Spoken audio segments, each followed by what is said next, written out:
to today's class.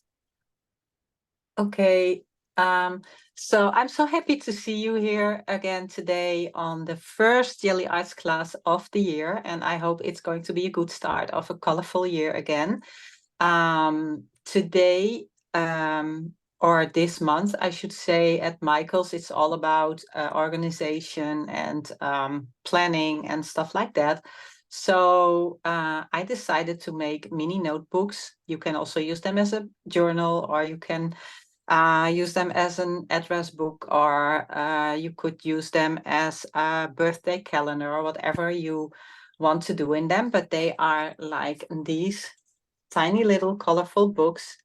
And some of them are have just white paper inside, but you could also put like lined paper, but some also have gel prints inside, and you could use them as an art journal. So let's just turn the camera around and I will show you a little bit more about these books and how to make them.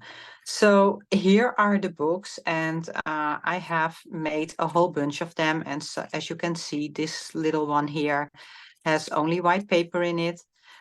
So you can use it for whatever you want. You could put it in your purse and use it as a notebook, or write some assignments in it.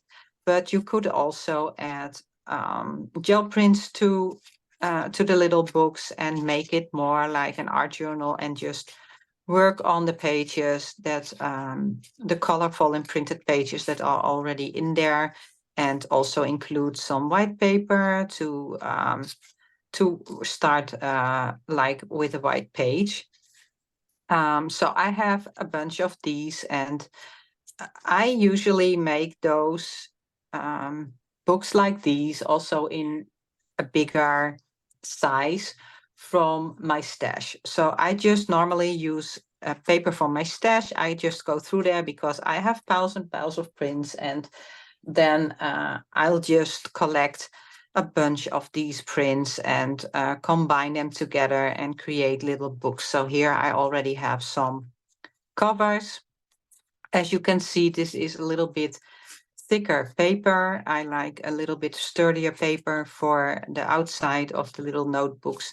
And what I used here is paper from Recollections. So it's the Recollections series from Michael's, and it's available in a variety of sizes. And also you can get cards, like folded cards, and bigger sheets and smaller sheets, whatever size you need.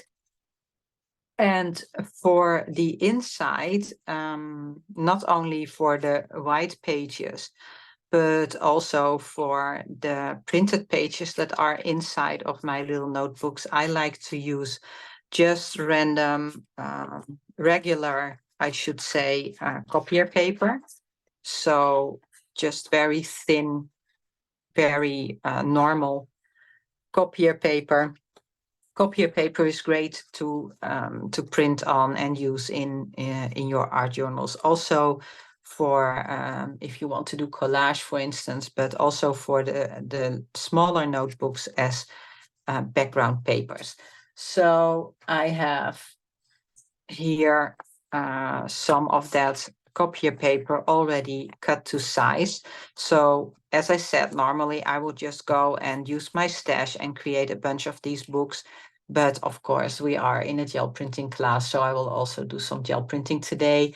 And because I have a very big, heavy cutting machine, it's just not very handy to do the cutting afterwards. And that's why I already have cut my paper to size. So it's the right size already to use in a little notebook. But if you would do this for yourself, you could also use a bigger gel plate. If you want to use the 8x10 gel plate, for instance, and just print on bigger sheets, then you can just cut them to the right size afterwards when the paper is dry. And also the same with your stash. You could just go and collect a bunch of papers. They can all be different sizes, and you just cut them all to the same size, and then you can make your notebooks. And I also have some pages here, like inside pages printed on copier paper, and even some printed on book paper, like just random book paper. Can be really fun to print on because it will give you some extra interest, some extra texture, because you will always see a little bit of the text shining through your paint, and so that's a fun thing to do also. And then one more thing that I needed to show you is how I created the spine. So it's not actually a spine because the pages are just stapled together in the middle. But then, of course, you see the little staples here at the back, and I just covered it up with a piece of masking tape that I printed on. So here I have also a stash of printed masking tape. So I have a roll of masking tape here. I will also do some printing on the masking tape today, so you can see how I do that and how I then use the strips of masking tape to create the spines of the book. So I think we will just start creating a couple of pages or covers, and then I will show you how to assemble the little books and what you can put in there. So, and Luann is here also. So if there are any questions, you can type them into the chat. And if Luann thinks that it's a question that is interesting for everybody, she will just ask me to answer it live. So if there are any questions, let us know. And we will be happy to tell you all about it and explain whatever your questions are. So I'm going to keep it very simple today with my prints, and I'm just going to print with random found objects. Like, for instance, I have here some really large, giant bubble wrap that I can print with. I also have some, what's it called, like an onion net. What's around where you put where the onions or oranges or whatever fruit is in there when you buy it in the supermarket. What else do I have? I have a lid from a washing detergent bottle. So I have a couple of things around. Also the Gelli Arts mini printing tools that have these combs at the side in different shapes and sizes, and you can create texture with. I'm also going to use acrylic paint. So my favorite paints to gel print with are the Winsor Newton Galleria paints, the Amsterdam Standard series, and the Liquitex Basics acrylics. So these are all professional paints, but then the student grade. So they are just a little bit better quality than the craft paints, but they have a lot more pigments and nice deep and bright colors, and the consistency of the paints is really nice to gel print with. So these are the paints that I use most of the time. And you can also use more expensive paints like Golden Open and things like that for specific projects. If you need it, that's fine, but you really don't need the really expensive paints to do some nice gel printing. Okay, and of course you also need a brayer to spread the paint on the plate. And I'm just going to start with rolling out some paint. How about a purple and a bit more like magenta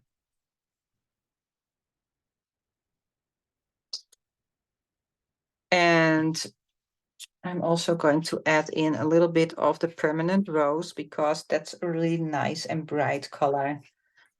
Makes it a little bit more vibrant. I'm just going to roll out the paint evenly on the plate. And I don't know if there are any, if there's anybody here who's new to gel printing, but it's always better to have a thin layer of paint on your plate than a thicker layer, because the prints will be really nice, nicer when you have a thin layer of paint. And also when you want to create any texture in your paint, for instance, the tool that you use to pick up paint from the plate can only hold a certain amount of paint. So if you have a lot of paint on your plate, only the top layer of the paint will be pulled up with whatever tool you're using. And if there stays a lot of paint behind on the plate, you don't get these open spaces that you want to show your next layer, your second layer. So if you print in more than one layer, it's important that your texture tool is actually taking away from the plate to reveal the color that you put in your next layer. So a thin layer of paint is very important. Now, I could have had a sheet of paper ready with some color on it already, and then put it on top of this and print it. And then I would have this color on top of the other color. But I did not prepare that well, unfortunately. So now I have to wait and leave this layer to dry so I can add a second layer to pull up this layer from the plate. And I have to make sure that this layer is completely dry, because otherwise, when I add a new layer of paint right now and use my brayer to spread it, it will just mix with the wet color that's already on the plate, and you will totally lose the texture. So you have to make sure that this layer is dry. And while we are waiting, well, Birgit, I have a question you could talk about while we're waiting. Yeah. Sandy just asked, how do you like to clean the plate? So maybe you could talk about cleaning the plate. Yeah, so there are several ways to clean the plate, and before I tell you how you can clean the plate, I want to say that I hardly ever really clean my plate, because if you use the right amount of paint, most of the paint will come off when you print. And if there are just little bits of paint staying behind on the plate, I prefer to leave them on the plate, because then they will come up in a next print, which means that you get a little bit of color or a little bit of texture in your print that you not purposely put in there, but was still on your plate, and it will give extra interest and extra color to your print. So I don't clean my plate too much unless I really have to. And when do I really have to? For instance, when I use a product like pan pastel, something that is very pigmented and doesn't come off from the plate by itself, then I use some baby oil, just a few drops of baby oil, and a paper towel or a baby wipe, and I just clean the plate with the baby oil. And the baby oil is really, really deep cleaning the plate. So even if you think your plate is clean, when you put baby oil on it and you clean it, you will always get some dirt still off. So baby oil is to really, really clean your plate. If it's just leftover paint on your plate that you want to pull up, then you can also just add a layer of paint and then pull the print, and probably also pull all the leftover paint that's on the plate. So that's a way to clean your plate. Or you can use masking tape or clear tape. And everything like acrylic paint that has dried on your plate will come up with the masking tape or with the clear tape. And then you can also use that masking tape or clear tape with the paint on it again as for collage material or whatever thing you can think of to do with the tape, because a lot of times it turns out like really pretty. But that is something that you will actually see when I do the printing on the masking tape later in this class. And so you will then also see how the process is to clean your plate with, for instance, masking tape. Well, it looks as if this is completely dry, which means I can add a second layer of paint. And I'm going to use a contrasting color. I actually want to use 2 more colors. I'm not really sure, but how about... So this might work out. It might also be a disaster. It depends on how much the yellow will shine through of the purple. It might turn a little bit muddy, the yellow and the purple together, because yellow and purple are opposite colors on the color wheel, which means that they have a really nice, create a really nice contrast together. But when you mix them, you get mud.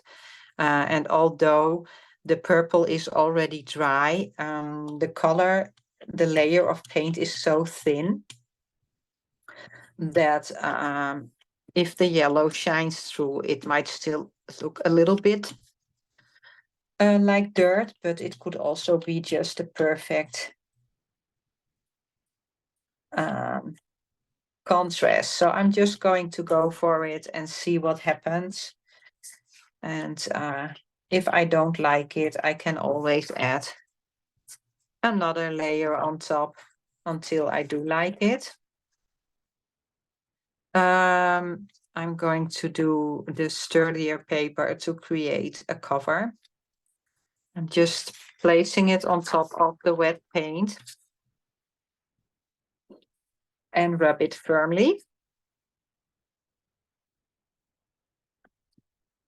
So if I were not teaching a class right now, I would just leave the paper on.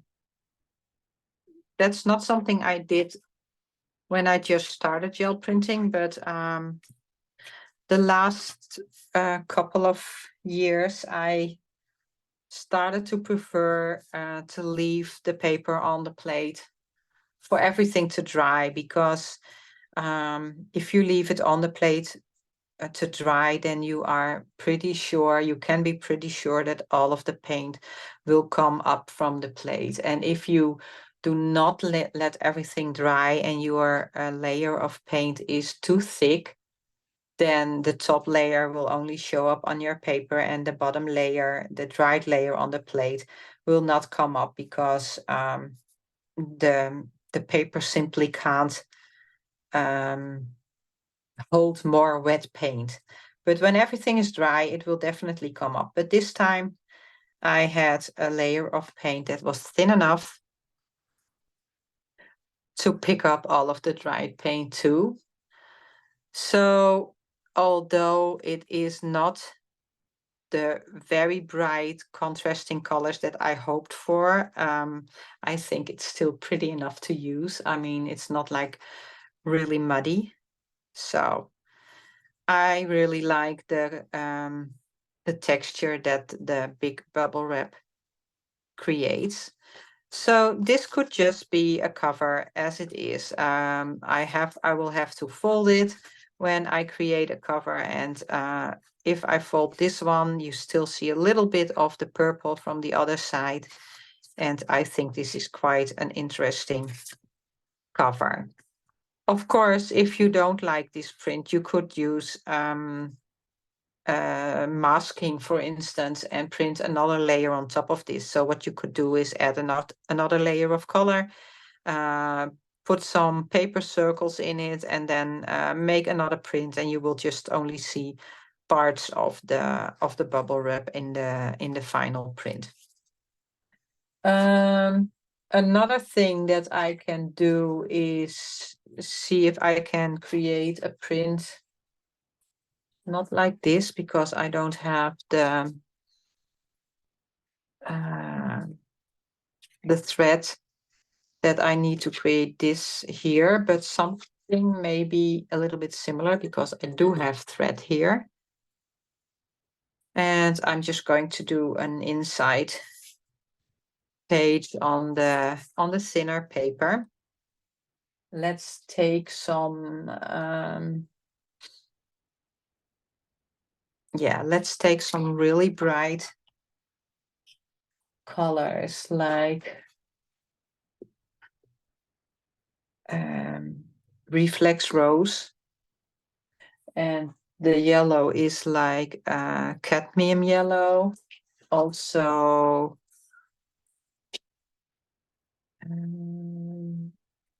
some orange, or no, I'm just going to do something contrasting. And I'm just going to roll out. And I did cut off something from my onion net this afternoon, and now I have little bits of the onion net floating around.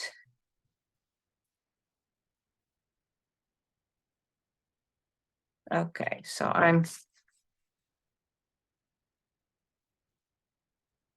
rolling off a little bit too much of the,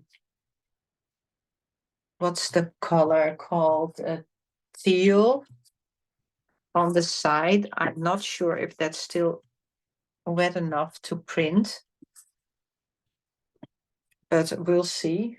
No, I'm just going to add a little bit more, and also of the reflex rose, because that's a very light color. If you have too little of that on your plate, then it's not going to show up on your print. So I'm just going to add a little bit more of these two colors.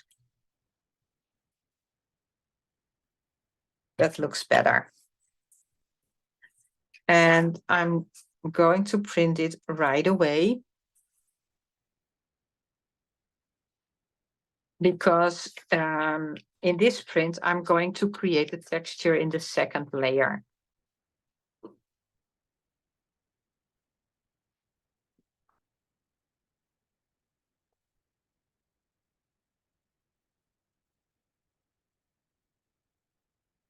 Okay, so this is my first layer with the brighter colors. And I'm just going to clean my hands a little bit.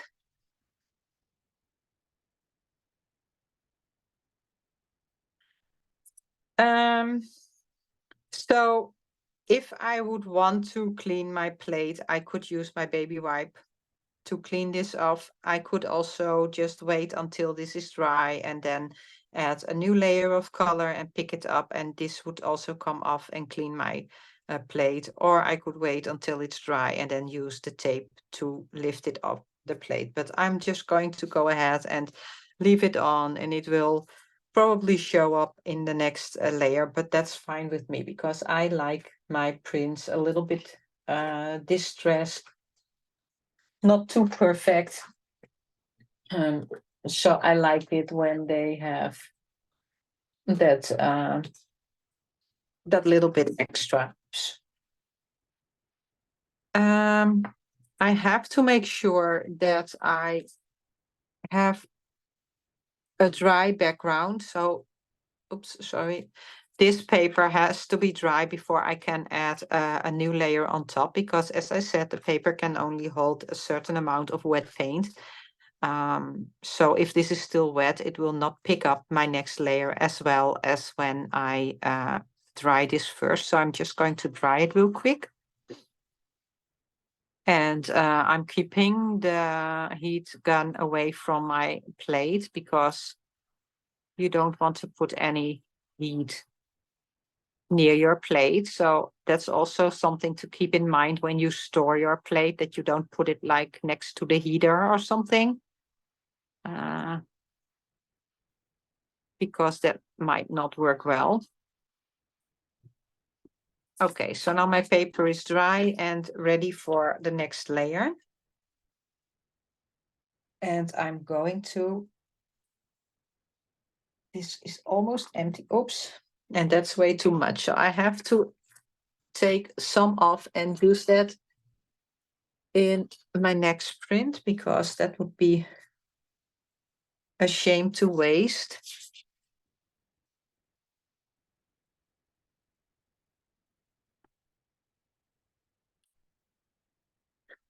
And a bit of the purple.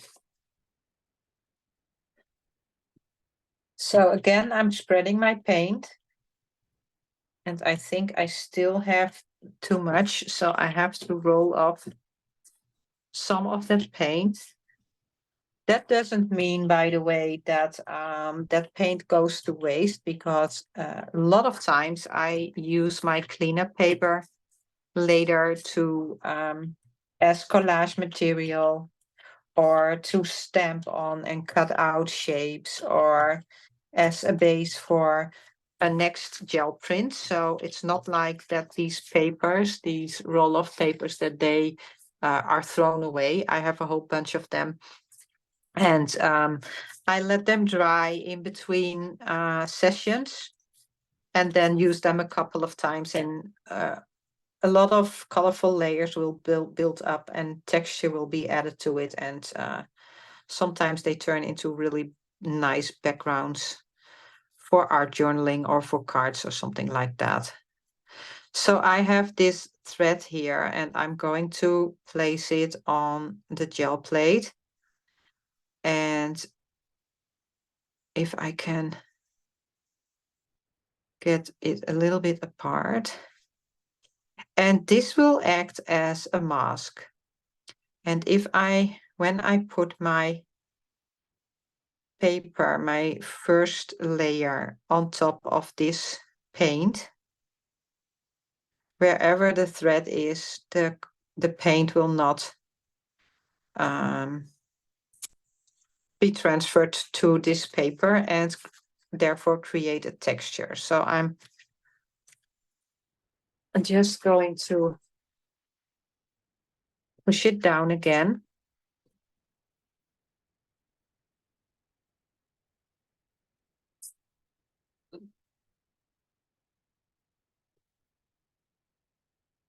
And with when you do this order of printing, so you have like a solid first layer, and you apply a layer with texture on top, then you don't have to wait for the paint to dry, because you're just picking up that one layer from the plate. So it's different than my previous print, where I had to wait for the paint to dry, and then use another layer to pick up the paint. So now I can just take off the thread, and a beautiful colorful texture is revealed. Sometimes it's just as simple as this. So this can be used as an inside page, but as you can see, there's also some paint left behind on the plate. That's the paint that was underneath the thread, and that was, or basically more along the outside of the thread, and in the little open areas where I didn't, where the paper didn't touch the plate and didn't lift up the paint, because some of the paint obviously also was picked up by the thread. But these leftovers just act as if this would be a dirty plate. You can make a new print of the leftovers on the plate, and it's the same technique as when you would want to clean your plate with any leftover paint. So we're just going to, let me see if it's dry, because that's, again, necessary. It needs to be dry. I'm just going to add some paint. It's the same as when you do it on purpose and create a first layer that needs to dry and then pick up that layer with the second layer of paint. And it will just take off all of the paint from the plate and clean it. And a lot of times it also turns into a beautiful print. So it's not like that the pickup paper to clean your plate is then something you can't use anymore. It's actually a lot of times really pretty to get those textures and leftover colors from your plate and use them for something. And this time I'm just going to lift it up right away and hopefully just pick up all of the dried paint. As I said, that depends on the layer of paint that you used. If you use too much paint, like I have a little bit too much paint right here where I added the pink to the plate. But other than that, as you can see, I made a lovely print with a very interesting texture that can definitely be used for something more. And other than this little bit here and a tiny bit there, my plate is completely clean. So, So can I ask yeah. we have one question, which is, do you clean the brayer? And if so, how do you do that?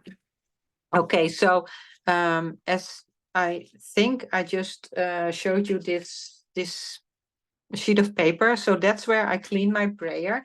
So when I apply paint to the plate, I clean off my brayer on my scrap paper, and that's enough to do a new layer, to use it with a new color without changing that color, without adding or mixing paint. So if you really clean it up until there's no paint coming off anymore, then you can just continue working with it. So that's what I usually do during a session. That's the only thing I do, cleaning my brayer on my scrap paper.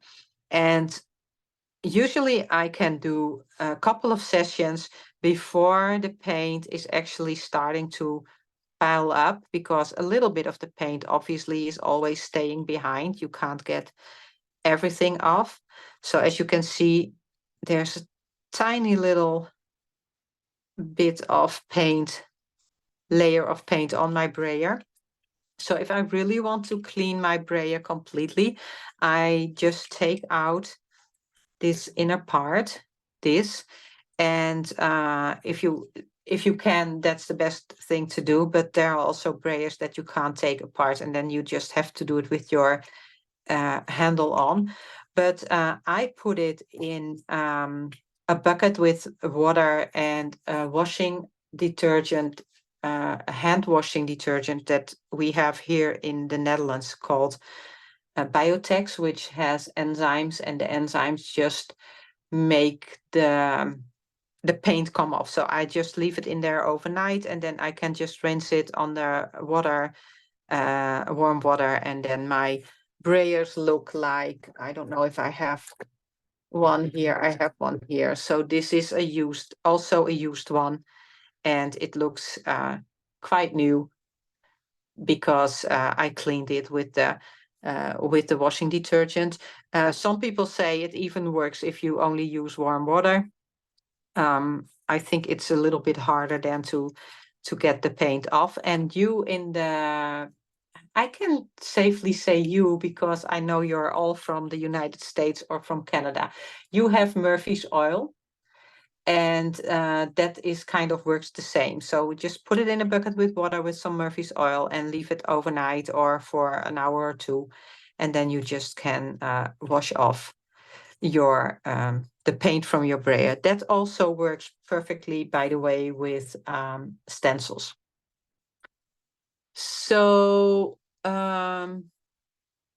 something is happening here.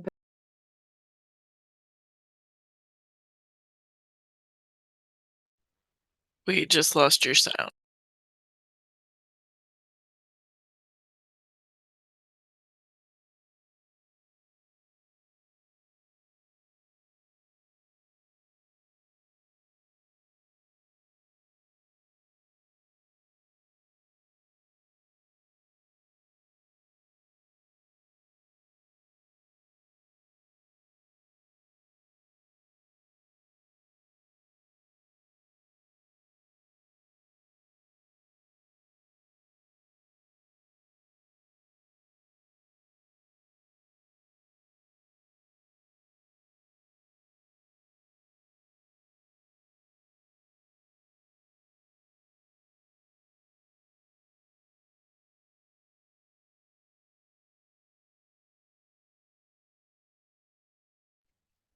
I'm so sorry. I don't know what happened, but you were suddenly gone. I think I'm back. Am I back? Yes. Yep, you are back. I'm so sorry. This has never happened before. I don't know. I don't know why. It's something with the internet, I think. That's Can you fine. also We're can you good. also yeah, are we good? Can you see Yeah. my screen again? Yes. Oh, Yes, it's all good. yes. So I'm not sure where I was left. I said something about Oh, the I think cleaning we're of talking about Murphy's oil for your Murphy's braid. oil. So that was the last thing that I was telling about Murphy's oil, and so that came through, I think. So if you want to clean your brayer or your stencils, you can use Murphy's oil. Next thing that we are going to do to create a little notebook is doing some printing on a masking tape. Is the view right, or is it like foggy, or do you have a clear? It looks good. It looks perfect. good. And Okay. before you do that, can you answer this question? Which Yeah. somebody just asked, instead of using acrylic paint to pull the print, can you use a soft gel medium to avoid changing the color of the print? Absolutely, and that's a really good question. So I have here Liquitex matte medium, and I use it a lot in gel printing, and I use it the most to do prints, to pull prints that I don't want to change the color. So for instance, I want to print something on a background that I already have, and I have to pull it with dry paint for whatever reason. Then I don't want to add a layer of paint because that would change my background. But if I use matte medium, I can pull the print and it will act the same as acrylic paint, because basically a matte medium is an acrylic paint without the pigments. So the one that I have here, the Liquitex, is a fluid one, which means that it is really thin and it really spreads very well on the plate. That means that it takes a little bit longer to dry. So you have to leave the paper on a little bit longer, and you have to make sure that your layer is even thinner than when you use acrylic paint, because for the same reason as you should not use too much paint, that your paper can only pull the top layer. So if you have too much, it will just not pull whatever is on your plate. But it acts the same, you clean it the same way. You can, I also have one from Deco Art. There's also a matte medium. You can also use a soft gel medium that has more the consistency of an acrylic paint. But personally, I prefer the matte medium because of the, I like how easy it spreads. And yeah, and because maybe also because it's in a bottle and I can just pour it on my plate and I don't have to get it out of a can using another tool to put it on my plate and stuff like that. I'm quite a lazy gel printer, so everything has to be easy and accessible. Okay.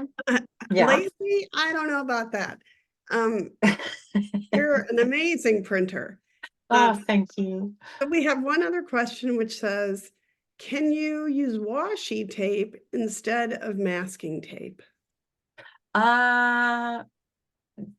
Maybe some of the washi tapes you can use, but usually washi tape is not very, the adhesive on washi tape is not very strong.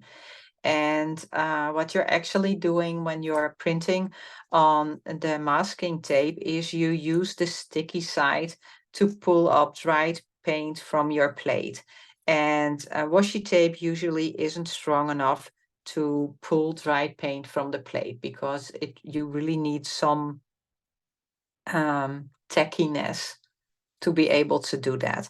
But if you have washi tape and a lot of washi tape that you maybe not like and you want to try, just try. I mean, the worst thing that can happen is that the paint doesn't come off and you have to use another way to get it from the plate, right? So I still have some of that blue paint here, and I better use it because that would be sad to throw away. I'm actually just going to do the whole plate in this color. And then I'm going to use my Gelli Arts mini tool to create a texture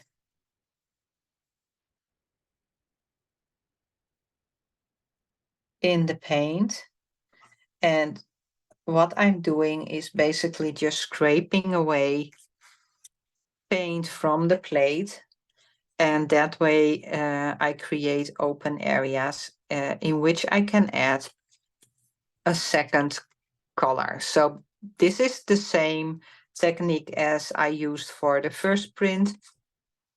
I created open areas in the first layer of paint. I let the paint dry and then I use a second layer to pull the print, and the color of the second layer will show in the open areas.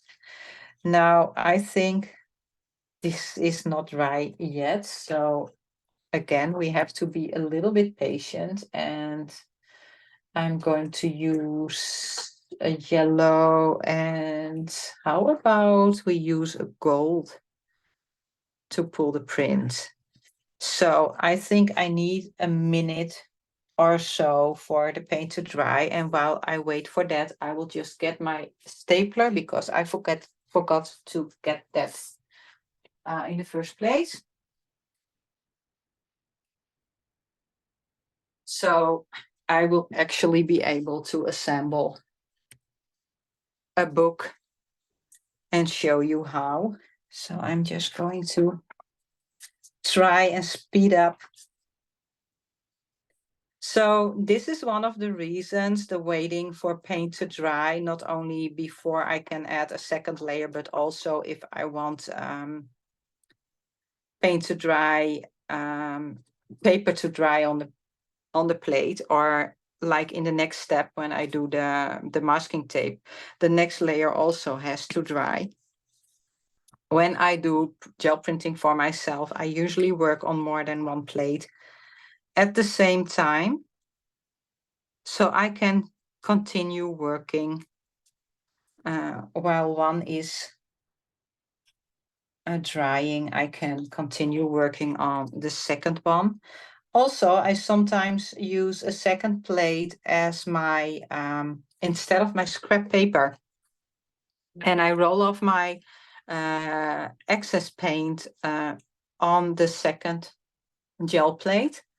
And also dab off my texture tools on the second gel plate. And then while I'm working on the one gel plate, the other gel plate is also building up layers of textures and colors. And then at the end, I just add a solid layer of paint and pull the print. And sometimes those prints are even prettier than the original one that I intended to make. So that's also a fun thing to try. Now I'm going to make this layer really, really thin because I want it to dry quite quickly. And now you can see also how I'm cleaning up my brayer in between colors. And you can see it still is a little bit shiny from the golden paint that I used, but it's really thin. So you can add a lot of these layers before you actually need to clean your brayer. So trying to speed up the drying of this one, because if I would try and lift up the paint right now with my masking tape, if it's still wet, it will just not come off. Somehow wet paint doesn't stick to a tacky background, so I will not be able to pull this up. I really need it to dry.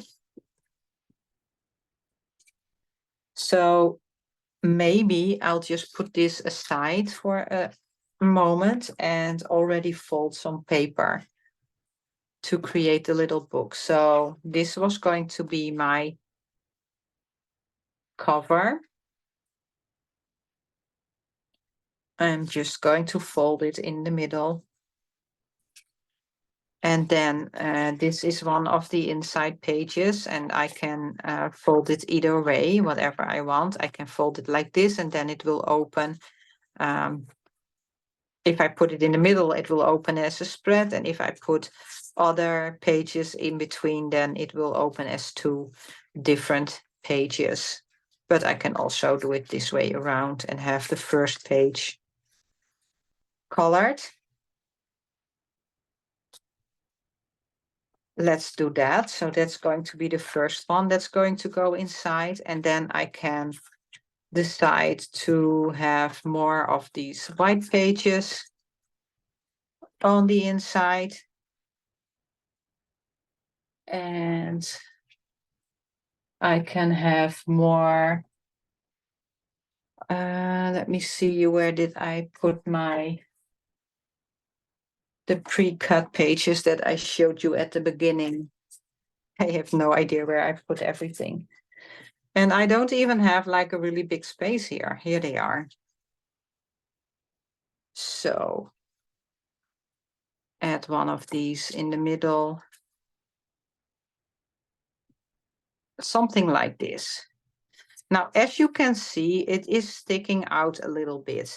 And the more pages you put in here, the more it will stick out, because the middle one is just as big as the outside one. So they will stick out. But I have like a really big paper cutter, and at the end, if my little book is completely done, I will just put it in there and then cut it along this line, and it will be completely straight as the ones that I have here. If you don't have a paper cutter like that, then you can just use a ruler with a metal side and a craft knife, and then cut it like this, so it gets a really nice and straight, I don't know how to call it, a front or Maybe edge. Maybe an edge. Yeah, a really straight edge. So that's something that you do at the end when everything is done. Even at the top and at the bottom, you could do it if necessary. So let me see if the paint is dry. Not even completely. So I'm going to do the stapling first.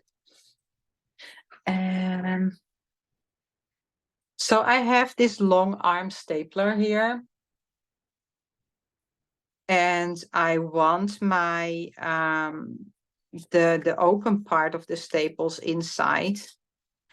because I'm going to put the masking tape around the spine, and I don't want the sharp edges to stick through that spine. So I'm just going to make sure that the pages all stay in the same position.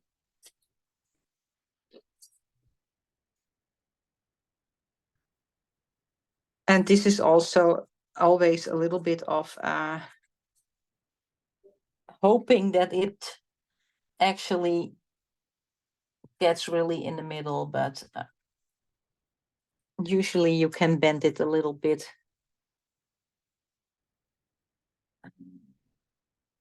Like this. There we go. And of course, if you want to do it really precise, you could measure and have them the same distance from the top and the bottom. But I don't really care that much about it. As I said, I'm a lazy, not only a lazy printer, but a lazy crafter in general, I guess. Now, hoping. I don't know why this is taking so long to dry, because usually it dries quite fast, thin layer. I'm just going to try and hope that it is going to pick up all of the paint. This is also, as I said before, the way to remove paint from your plate if there's any excess paint and you want to clean your plate. You can do it like this, or you could use clear tape. Okay, so while you're doing that, that stapler that you were using, is it Yeah, just normal stapler? They're it's asking, it they don't have a long arm stapler. What other kind of stapler could they use? if you want to do this with staples and the book is bigger than the room in your stapler, then you will not be able to do it with staples. So what you could do then is just take a needle and a thread and just sew it together. But the stapler that you used, it's just a normal stapler, correct? It's just, No, it's a long arm stapler. no, yes, but the staple end of it, is there anything different on the staple end versus? No, this is just, it's a normal stapler, but it has a long arm. That's why it's called a long arm stapler. I know, although I can't access the Michael's website, I know that they do have long arm staplers. I don't know the brand, but I have seen them before when I was still able to access the website. Mhm. It's just a normal stapler, but it's made like this to be able to put the paper here, because if you normally would have a stapler like this, there would not be enough room to put your paper. For a little one like this it would, but for a bigger one there would not be enough room to put the paper in. You can't go far enough, right? Right. So yeah, that's why it's called a long arm stapler. But I have no idea about brands or anything, but I know they are on the Michael's website. Okay, perfect, thanks. Yeah, sure. So I'm going to pull up the tape, and there we go, actually dry enough to pull. And obviously I use the sticky side of the tape to pull the print, which means that I will still need an adhesive to apply the tape to my little book. If I would pull prints on the other side of the tape, then I could not pull any dried paint, of course. I would always need a wet layer of paint, and then this side would still be sticky, and I would not be able to store the tape. So if you do it like this, then you can have this like batch of strips of collage material or strips to cover your spines or whatever you want to use them for, and they are not sticking together all together. So that's the benefit of using the masking tape. But of course, you could also just do this with strips of paper. If you have like a thinner paper, you should not use the sturdiest paper to do this. But if you have a thinner paper, I could, for instance, just cut strips from this paper and use that as a spine. So you could also just go through your stash of paper and see whatever kind of paper fits your little book and cut a strip from it and use it for your book. I think actually I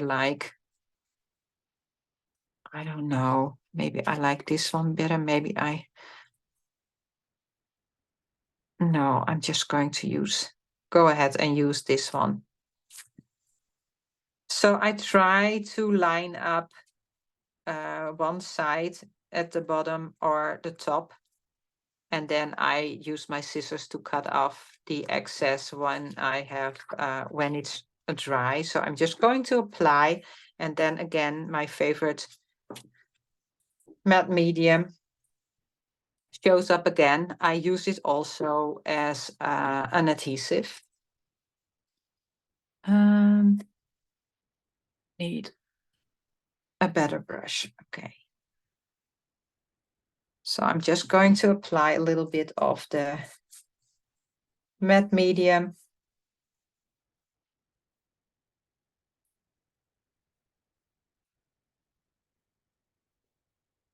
And then place my book in the middle and fold it over.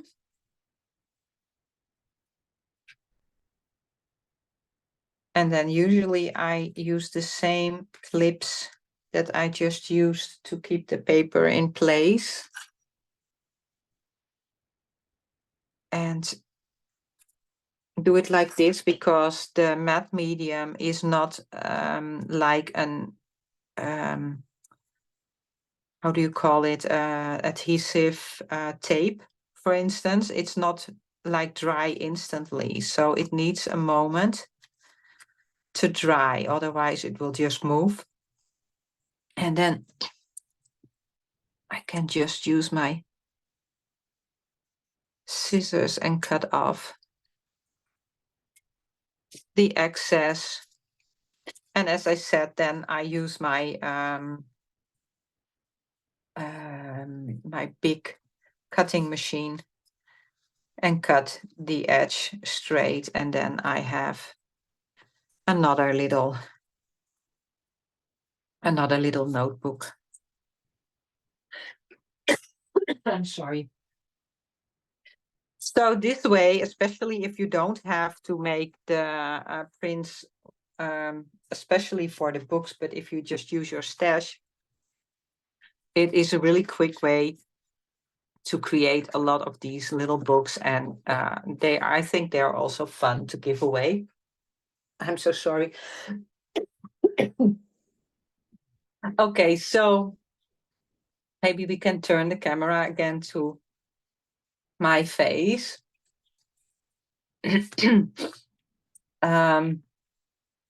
Yes, hello. So I hope you enjoyed this class today.